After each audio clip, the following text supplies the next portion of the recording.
এটা হচ্ছে আমাদের গাদিঘাটের শ্মশান অবস্থা দেখুন। কেউ যদি মানে মারা যায়, দাহ করতে গেলে কত খাটতে হবে, কোনো পরিষ্কার পরিচ্ছন্ন নাই।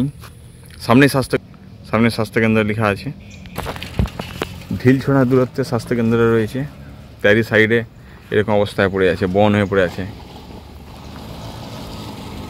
দেখুন কোনো পরিষ্কার পরিচ্ছন্ন কোনো নাই, প্রশাসনের কোনো গুরুত্ব নেই।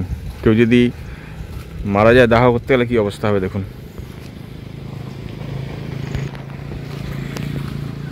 এটা হচ্ছে গাদিঘাটের শ্মশান।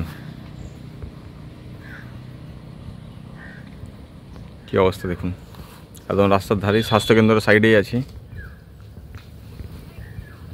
ভোট আসে ভোট যায়, কেউ ধ্যান দেয় না।